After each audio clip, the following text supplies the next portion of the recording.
Hello বন্ধুরা, কেমন আছো সবাই? আমি তোমাদের সবিতা ভাবি। আজকে তোমাদের জন্য আবার একটি নতুন খেলাধুলার গল্প নিয়ে আসলাম। কথা দিচ্ছি, গল্পটি শেষ পর্যন্ত শুনলে ধরে রাখতে পারবে না, বের হয়ে যাবে। বন্ধুরা, প্রতিদিন এমন গরম গরম গল্প পেতে অবশ্যই চ্যানেলটি সাবস্ক্রাইব করে রাখবে। তো চলো গল্প শুরু করি। বোনের শ্বশুর রাতে আমার রুমে এসে আমার সাথে যা করে শুনলে আপনার আত্মা কেঁপে উঠবে। আপনার মেশিন দিয়ে পানি চলে আসবে, আপনি হাতের কাজ করতে বাধ্য হবেন। তাই গল্পটি মনোযোগ দিয়ে সম্পূর্ণ শুনুন। আমার গর্ভবতী দিদি তার নিজের খেয়াল রাখার জন্য বাচ্চার ডেলিভারির শেষের দিকে আমাকে তার নিজের শ্বশুরবাড়ি ডেকে নিয়েছিল। কিন্তু আমার জামাইবাবু সেই সময় আমার সাথে জোর জবরদস্তি করার চেষ্টা করেছিল, আর আমি ভয় পেয়ে গিয়ে আমার দিদিকে সবকিছু বলে দিয়েছিলাম। কিন্তু আমার দিদি আমাকে বলল, তোমাকে এগুলো করতেই হবে, না হলে বাইরের লোকের আঘাত অতটা কষ্ট দেয় না যতটা নিজের লোকের আঘাতে দেয়। আমার সাথেও কিছুটা এরকমই হয়েছিল। আমার এই গল্প আপনার শরীরের লোম খাড়া করে দেওয়ার মতো গল্প। কোনোভাবেই আমার নষ্ট হওয়ার পিছনে বাইরের কোনো লোক ছিল না। আমার এই গল্পটা আপনাদের কাছে পৌঁছানোর উদ্দেশ্য এটাই যে আপনারা সমস্ত বিষয়ে সাবধান থাকুন। আমার নাম নিপা। আমরা দুজন বোন ছিলাম। আমার বড় আপু নীল, আর বিয়ের সময় আমার মাত্র 14 বছর বয়স ছিল।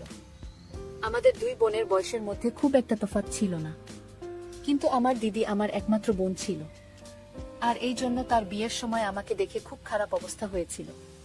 আমার জামাইবাবু আসে বিদায়ের পর আমাকে ভালোবেসে আমায় তার পাশে বসাল আর আমার হাত ধরে বলতে লাগল, নিপা, তাদের কি আছে, শালি তো আধি ঘরওয়ালি হয়, তোমার যখন মন চাইবে আমাদের ঘরে চলে আসবে। জামাইবাবুর এই কথা শুনে আমি ভীষণ খুশি হয়ে গেলাম। দিদি বিয়ে করে অন্য শহরে চলে গেল। আশিক জামাইবাবু বলতে লাগল, যখনই তুমি তোমার দিদির কাছে আসবে তখন আমি নিজে তোমাকে আমাদের শহরে ঘোরাব। দিদি বিদায়ের পর চলে গেল, কিন্তু আমার মনে ইচ্ছা হলো যে কখন আমি আমার দিদির বাড়ি যাব আর খুব মজা করব। দিদির বিয়ে হয়েছিল 1 বছর হয়ে গিয়েছিল, কিন্তু আমি তার শহরে যেতে পারিনি। পুরো 1 বছর পরে দিদি আমাদের বাড়ির কাছাকাছি এসে ঘুরে গেছিল, আর আশিক জামাইবাবু তার সাথে ছিল। সে খুবই ভালো মানুষ এবং খুব ভালোবাসতো আমাকে। যতদিন সে আমাদের বাড়িতে ছিল ততদিন আমার আগে পিছনে ঘুরতে থাকত, আমার খুব খেয়াল রাখত। সে আমার জন্য অনেক কিছু উপহার আনত। আমার কোনো ভাই ছিল না, এই জন্য আমার তার প্রতি খুব ভালোবাসা ছিল। আন্তরিক তার নাম ছিল। 1 সপ্তাহ আমাদের সাথে কাটিয়ে দিদি আবার নিজের শ্বশুর বাড়ি চলে গেল। 1 মাস পরে আবার আপু ফোন আসলো, কিন্তু দিদি ভীষণ চিন্তায় ছিল আর মাকে বলেছিল যে সে প্রেগন্যান্ট, আর এই অবস্থায় অন্য শহরে গিয়ে থাকতে পারবে না, কেননা তার ভীষণ বমি হচ্ছিল, আর ডাক্তার তাকে আরাম করতে বলেছিল।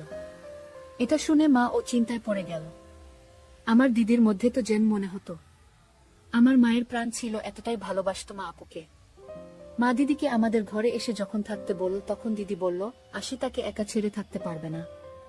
যদি দিদি এখানে চলে আসতো তাহলে আশিক জামাইবাবু আর তার বাবার অনেক অসুবিধা হতো, আর এমনিতেও এটা তো 12 মাসের ব্যাপার নয়, পুরো 9 মাস বাকি।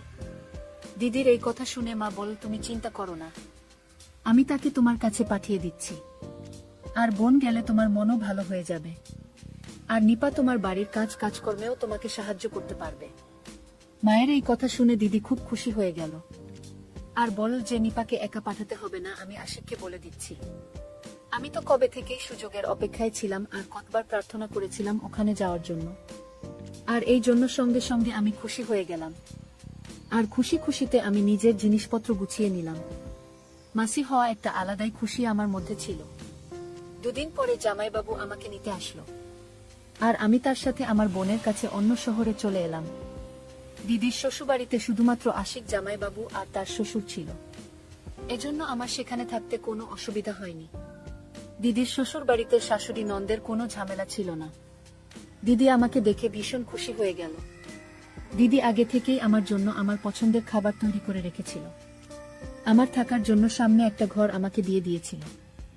দিদির শ্বশুরকে সালাম করতে আমি যখন তার ঘরে গেলাম তখন তার অদ্ভুত কাণ্ড দেখতে পেলাম। দেখলাম সে বিছানায় পড়ে থাকা একজন অসুস্থ লোক, আর আমাকে দেখে অদ্ভুত অদ্ভুত কথা বলতে লাগল। দিদি আমার হাত ধরে তার শ্বশুরের ঘর থেকে আমাকে বাইরে নিয়ে আসলো, আর বলতে লাগলো তার শ্বশুর অনেক বছর ধরে অসুস্থ, এই জন্য মাঝে মধ্যে সে উল্টোপাল্টা কথা বলে ফেলে। তার ঘরে আর যেন আমি না যাই, আর আমার ওই ঘরে যাওয়ার কোনো দরকার নেই, তাও দিদি আমাকে বলে দিল। দিদির শ্বশুর দিদির বিয়েতেও আসেনি আমাদের বাড়ি। আশিক জামাইবাবু সম্বন্ধে আমার বাবার কোনো একটা বন্ধু দিদির সাথে করিয়েছিল। আমার দিদির শ্বশুরের সাথে আমার এই প্রথম দেখা হয়। আর সত্যিই তো এটাই ছিল যে আমি তার শ্বশুরের সাথে দেখা করে ভীষণভাবে ভয় পেয়ে গিয়েছিলাম। আমি দিদির ঘরে এসেছি 2 দিন হয়ে গেল। আমি আর তার শ্বশুরের ঘরে যাইনি। আশিক দুলাভাই আমার খুব খেয়াল রাখত। আর দিদির শরীর ভালো না থাকার জন্য দিদি বেশিরভাগ সময় বিছানায় শুয়ে কাটাত। সারা ঘর আমি সামলে নিয়েছিলাম। কিন্তু একদিন এমন কিছু হয়ে গেল যে আমার গায়ে কাঁটা দিয়ে উঠল। রাত্রিবেলা খাবার পর রান্নাঘর পরিষ্কার করে আমি যখন ঘরে আমি ভাবলাম যে আমি স্নান করে আসি। গরম এত বেশি পড়েছে যে পুরো ঘেমে গিয়েছিলাম।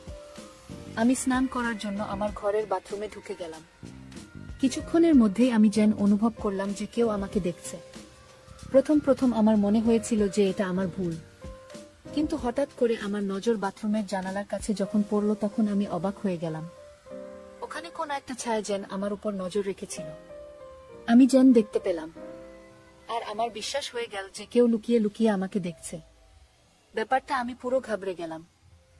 আমি তাড়াতাড়ি জামা কাপড় পরে নিলাম। আর দৌড়াতে দৌড়াতে বাইরে বেরিয়ে এলাম। দিদির ঘরে যখন গেলাম তখন দিদি আর জামাই বাবু আরাম করে একসাথে বিছানায় শুয়েছিল।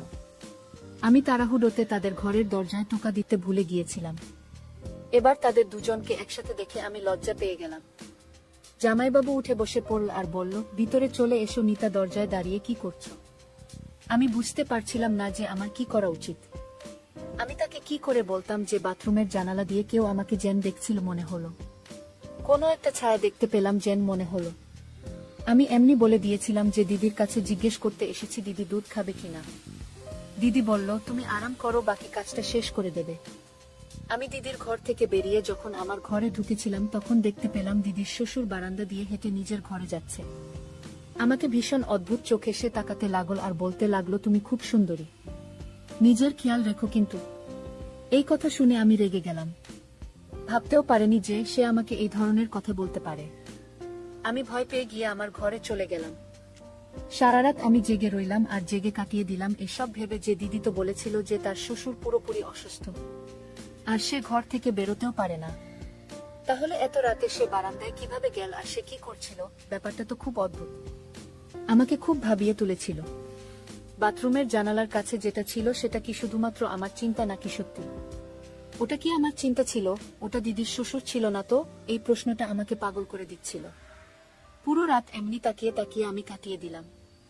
তারপরের দিন সকালবেলা জামাইবাবু অফিস যাবার সময় বলে গেল, নিপা আমি বিকাল বেলা তাড়াতাড়ি চলে আসব আর তোমাকে শপিং এর জন্য বাজার করতে নিয়ে যাব। তুমি বিকেল বেলা রেডি থেকো। এটা বলতে বলতে হঠাৎ সে আমার কাছে চলে আসলো আর আমার গালে হাত দিল আর অফিসে চলে গেল। দিদির পিছনেই দাঁড়িয়ে ছিল। দিদি বলল যে আশি তোমাকে ভীষণ ভালোবাসে, তোমার অনেক খেয়াল রাখে, তুমিও চেষ্টা করো ওর খেয়াল রাখার। কেননা আমি আশিকে খেয়াল রাখতে আজকাল খুব একটা পাই না, ও ভীষণ ক্লান্ত হয়ে যায়। দিদির এই কথা শুনে আমি বললাম, তুমি চিন্তা করো না, আমি আশির ভাইয়ের যথেষ্ট খেয়াল রাখব। বিকাল বেলা আমি সেজেগুজে তৈরি হয়ে গেলাম। তারপর আশির দা আমাকে শপিং করতে নিয়ে গেল। সে দিদির থেকে বেশি তো আমার জন্য শপিং করলো। আমি ভীষণ খুশি ছিলাম, কিন্তু আমি কি করে জানব যে আমার এই খুশি বেশ কিছুদিনের জন্য, মাত্র কয়েকদিনের জন্য মাত্র। সেই রাতে আমি ভীষণ ক্লান্ত হয়ে ঘুরে এলাম আর খাবার খেয়ে চলে গেলাম বিছানায় আর শুয়ে ঘুমিয়ে পড়লাম। মাঝরাতে হঠাৎ করে কারেন্ট চলে গেল আর আমার গরম লাগতে চোখ খুলে গেল ঘুম থেকে। যেন এমন মনে হলো যে কেউ আমার বিছানায় রয়েছে। ঘরের মধ্যে এত অন্ধকার ছিল যে আমি কিছু দেখতে পেলাম না। আর হঠাৎ করে যেন কেউ একজন আমার কাছে আসা শুরু করলো। আমার দম বন্ধ হতে থাকলো। আমি চেঁচাতেও পারিনি। কিন্তু যখন বুঝলাম যে আমার সাথে কিছু বাজে হতে চলেছে, আমি আমার সব শক্তি দিয়ে জোরে ধাক্কা দিলাম তাকে। সে আন্দাজ করতে পারেনি যে আমি তাকে এত জোরে ধাক্কা দেব। সে একদমই পিছনে সরে গেল আর পালিয়ে গেল আমার ঘর থেকে।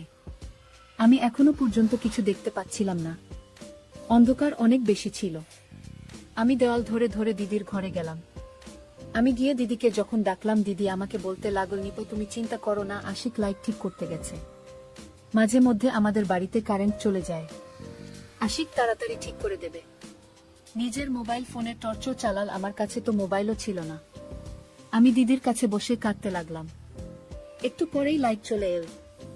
দিদি বলতে লাগল, তুমিও পাগল আছো, একটুখানি অন্ধকার দেখে ভয় পেয়ে গেলে, তাহলে আমার কি খেয়াল রাখবে তুমি?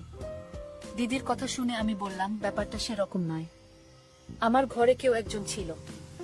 আমার কথা শুনে দিদি জোরে জোরে হাসতে লাগল, বল যে আশিক আমার সাথে আমার ঘরে ছিল, আমার শ্বশুর ঘর থেকে বেরোতেই পারেন না, তুমি অন্ধকারের জন্য ভয় পেয়ে গেছো, কোনো ব্যাপার না। আমি জানি না আমি দিদিকে কিভাবে বিশ্বাস করব যে আমার ঘরে সত্যিই কেউ ছিল, কিন্তু সেটাকে ছিল আমি বুঝতেই পারছিলাম না। যদি আশির দুলাভাই দিদির সাথে থাকে তাহলে আমার ঘরে কি ছিল? প্রথমে বাথরুমের জানালার কাছে কেউ একজন নজর রেখেছিল, আর এবার ঘরের মধ্যে কেউ একজন ছিল, মনে হলো আমি ভয় পেয়ে গেলাম। আমার মাথার মধ্যে থেকে থেকেই খালি দিদির শ্বশুরের খেয়াল আসছিল। লাইট ঠিক করে আশির দাদা ঘরে আসলো আর আমাকে দেখে বলল যে, নীল, আমি তোমাকে প্রথমেই বলেছিলাম যে অন্ধকারেও ঘাবড়ে যাবে, তুমি ওর কাছে চলে যাও। দিদি জামাইবাবুকে বলতে লাগলো, খুব অন্ধকার ছিল, আমি যদি পড়ে যেতাম, আমি কি করে জানব যে ও এত ভয় পেয়ে যাবে? আমি দুজনকে বললাম, তোমরা আমাকে নিয়ে চিন্তা করো না, আমি ঠিক আছি, আর এবার আমি আমার ঘরে গিয়ে ঘুমিয়ে পড়ব। আমি দিদিকে বেশি চিন্তা করতে দিতে চাইনি, কেননা মা বলেছিল যে ডাক্তার দিদিকে টেনশন নিতে বারণ করেছে। আমি ভয় পেতে পেতে নিজের ঘরে এলাম আর দরজা ভিতর থেকে লক করে বিছানায় শুয়ে পড়লাম। ঘুম তো আমার আসছিল না কিছুতেই। আমি ভাবছিলাম যে কোনো না কোনো বাহানা করে ঘরে চলে যায়। পুরোটাই আমার মিথ্যা সন্দেহ ছিল না, এই ব্যাপারটা আমার পুরো বিশ্বাস ছিল। কেউ আমায় একাকিত্বের সুযোগ নেওয়ার চেষ্টা করছিল। পরের দিন আসি, দাদা কোনো একটা কাজের জন্য কিছুক্ষণের জন্য দুপুর বেলা অফিস থেকে ঘুরে আসলো। ওই সময় দিদি ওষুধ খেয়ে নিজের ঘরে গভীর ঘুমে ঘুমাচ্ছিল, আর আমি রান্নাঘরে খাবার তৈরি করছিলাম, আর আমাকে সে পেছন থেকে জড়িয়ে ধরেছিল। আমি তার থেকে এই ব্যবহার একেবারেই আশা করিনি। আমি ভয় পেয়ে নিজেকে তার থেকে ছাড়িয়ে নেওয়ার চেষ্টা করতে লাগলাম। আমার আওয়াজ যেন আমার গলার মধ্যে আটকে গেল আর আমি কিছু বলতে পারলাম না। কিন্তু আশিক তো আমাকে ছাড়ার বদলে আরো জোরে জড়িয়ে ধরল আর বলতে লাগল যে, তুমি এত সুন্দরী, তোমার থেকে নজর ঈশ্বরে না। আমি অনেক চেষ্টা করে তার হাত থেকে নিজেকে ছাড়াল। আমার রান্নাঘর থেকে বাইরে পালিয়ে গেলাম দূরে। তখন আশিক আরো বলতে লাগল যে, তোমাকে স্নান করার সময়ও খুব সুন্দর লাগে, আর আমার মোবাইলে তোমার ভিডিও আছে। জামাইবাবুর এই কথাগুলো আমার যেন দম বন্ধ হয়ে আসছিল। আমি ভাবতেও পারিনি যে এই লোকটা এত নোংরা একটা লোক। আমি কাঁদতে কাঁদতে যখন জামাইবাবুর দিকে তাকালাম, তখন সে বলতে লাগলো, আমি তোমার সাথে শুধুমাত্র প্রেম ভালোবাসার কথা বলতে চাই। আর বলতে বলতে আমার দিকে এগিয়ে আসলো, আর আমি ঘরে চলে গেলাম আর নিজেকে ভেতর থেকে লক করে দিলাম। কিন্তু আমি ভয়ে কাঁপতে লাগলাম। আমি আজ আমার জামাইবাবুর এমন রূপ দেখলাম যে এর আগে কখনো দেখিনি। আমি তো তাকে দাদা ভেবেছিলাম, কিন্তু সে তো আমার মান ইচ্ছের বিরুদ্ধে গিয়ে আমার শত্রু বের হলো। জানি না কবে থেকে তার বাজে নজর আমার উপর পড়েছে, আমি খেয়াল পর্যন্ত করিনি। আশিদা কিছুক্ষণের জন্য অফিস থেকে ঘরে এসেছিল, আর তাই সে আবার চলেও গেল অফিসে। আর আমি ঠিক করে নিয়েছিলাম যে আমি আর এক মুহূর্ত এখানে থাকবো না।